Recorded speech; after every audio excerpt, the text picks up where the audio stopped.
Y quería empezar con eso, con una pregunta que yo creo que es una pregunta filosófica que ha roto el coco a todo el mundo a lo largo de la historia. Y es qué somos, qué hacemos aquí y cuál dirías tú que es el sentido de Bueno, esta vida. pero esas son tres, ¿eh? Y son complejas. ¿Qué somos? ¿Qué hacemos aquí? ¿Cuál es el sentido? Escogemos una. Escogemos una. ¿Cuál es el sentido de esta experiencia material que tenemos en este plano físico? Qué interesante eso, ¿eh? ¿Cuál es el sentido? ¿Eso quién lo pregunta? Eso lo pregunta normalmente la mente, que todo lo quiere saber. La mente a la vez con la que estamos identificados. Porque nosotros, cuando cerramos los ojos y estamos más lentos de lo normal y más tranquilos, utilizamos la mente y solo tenemos nuestra mente, mejor dicho, nuestra imaginación. Me gusta más la palabra imaginación, más bonita. Para explicar las cosas y convencernos a nosotros mismos de qué somos y de qué no somos, o de cuál es el sentido de la vida y cuál no es el sentido de la vida. El sentido de la vida diría que es la vida en sí mismo. Es el sentido de descubrir, aprender a discernir qué es aquello pasajero, que como una acuarela va cambiando, como un mar de acuarelas, qué es aquello pasajero con lo que nos identificamos y nos hace sufrir porque como es pasajero cambia y casi no tenemos tiempo de apegarnos a lo que creemos que nos gusta o somos, que de repente ya ha cambiado, como un mar, como un océano, de tal discernir eso que es cambiante, que no es real, de lo que somos es perenne y es real. Podemos vivir toda nuestra vida en el mundo de las proyecciones mentales y de las operaciones mentales, o podemos vivir nuestra vida a medida que eso se comprende en el ámbito del ser y de la conciencia. Y para mí el sentido de la vida es ese progreso. Nosotros no somos un cuerpo. Yo no parto del paradigma de que somos un discurso mental dentro de un cuerpo con un mundo operativo que funciona por sí solo. Y que no es exactamente eso. Esa identificación tan limitada de todo nuestro campo imaginativo que somos, ese ego, esa mente, esa identificación va cediendo en favor de un foco que aumenta y nuestra presencia aumenta hasta ser la vida, hasta ser el sentido de la vida. El sentido de la vida no tiene sentido que lo hablemos en palabras. El sentido de la vida hay que serlo. Y cuando lo eres, que seguramente nunca lo seamos lo suficiente, cada vez lo notamos más. Y esta pregunta va perdiendo el sentido. Y Pep, ¿qué es lo perenne y qué es lo pasajero? Para discernirlo. Pensemos, por ejemplo, en cualquier objeto y en un foco que lo alumbra. La sombra que proyectara sería pasajera porque depende mucho de la intensidad de la luz, del foco. Sin embargo, el objeto es real. Digamos que en nuestra vida nos identificamos durante la mayor parte del tiempo de maduración consciencial, del cual hay gente que sale y gente que no sale. Igual que hay plantas que crecen hasta ser brote o arbusto y hay plantas que crecen hasta ser árbol y dar frutos.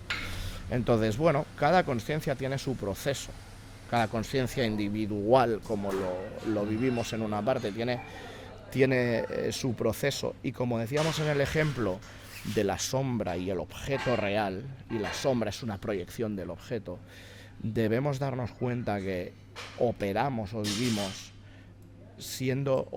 identificándonos todo el rato con proyecciones mentales, ya sea de nosotros mismos o ya sea de los demás o del mundo. Y eso es lo irreal, porque ya la realidad es bastante poco sólida cuando la estudias a lo mejor a un nivel más cuántico, sino que necesitas una serie de creencias para vivirla con esta solidez. Imagínate además todas las proyecciones mentales que haces sobre ella, sobre ti, sobre qué eres, sobre tus preocupaciones. Todo lo que es pasajero no eres. Todo lo que es momento presente es lo que eres. Y esto suena como frases hechas, pero yo digo que es un proceso que se va dando. Y cualquier persona que ya está escuchando esto, sea por lo que sea, no es ninguna casualidad. Ya está como, a pesar de que dirá, vaya flipada, vaya New Agers, o vaya, no lo sé, hippies, o no lo sé qué nos van a llamar, pero realmente si estás escuchando esto es porque sabes que hay momentos en los que tu sufrimiento cede y tienes momentos de ser y de claridad.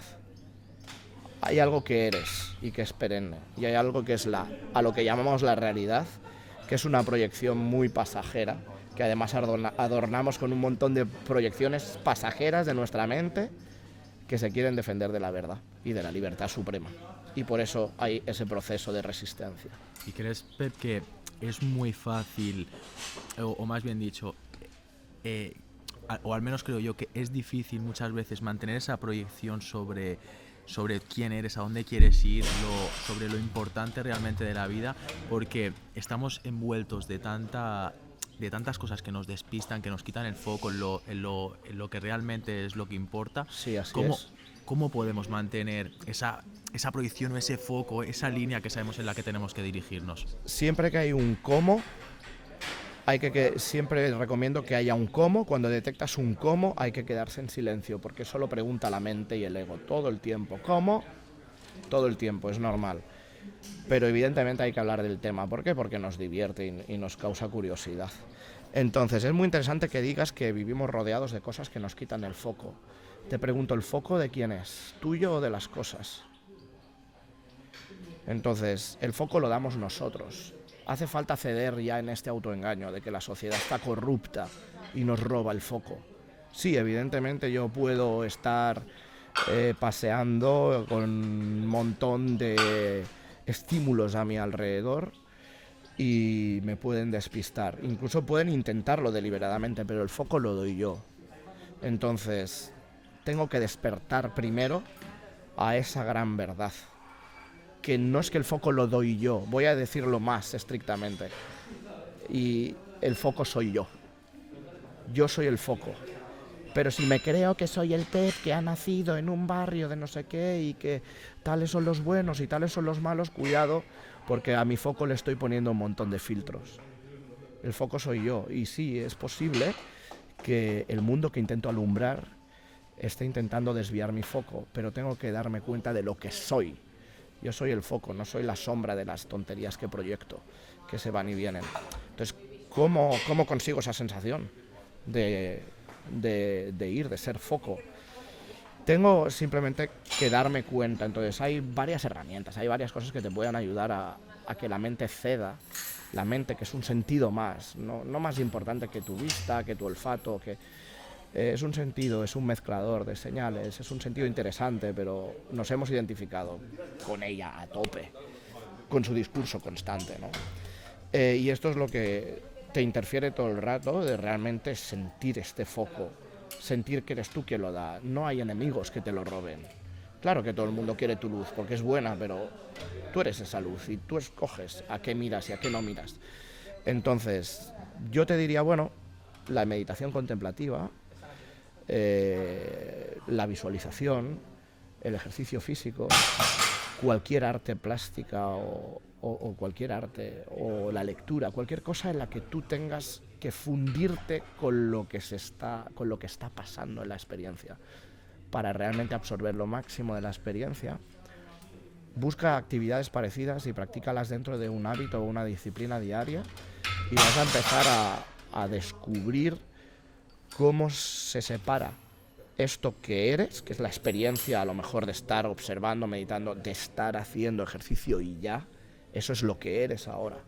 Y de repente aparece la mente espuria, interferente, y te dice, oye, tienes que acordarte de mirar el buzón, que a lo mejor te ha llegado la reclamación de Hacienda, que no sé qué, no sé cuántos. Y encima vas y tú te sientes responsable porque te acuerdas de ello. Ostras, estoy haciendo bíceps y menos mal que me he acordado que tengo que... ¿Quién se ha acordado de qué? Tú no has hecho ningún ejercicio proactivo por acordarte de nada de eso. Es tu mente que de repente petardea, lanza información, te saca del momento, aprende a detectar esas cosas y se separará tu identidad de la mente como el agua del aceite progresivamente. Y esas actividades en el día, esos espacios blindados para ser lo que hacemos y observarnos tanto, sin culparnos, ojo, sin moral. No es mejor el que menos se distrae. Distraerse es necesario para aprender a no distraerse. Entonces, observando todo, tanto lo que soy como mis propias interrupciones, de lo que soy. Y eso me va quitando el grano de la paja, que no sé si se llama en castellano, pero bueno, que me va separando el agua del aceite. Y eso es importante. ¿Y cómo hago con el foco? El foco se refina por sí solo conforme yo más disfruto de estos espacios de disciplina y de creatividad y de ser. Y ese foco ya se va refinando, pero automáticamente yo ya tengo una voluntad diferente. Y ya puedo ser mucho más consciente de que me lo roban. Yo digo, me lo vienen a pedir, me lo vienen a seducir. No, no lo doy, estoy ahí.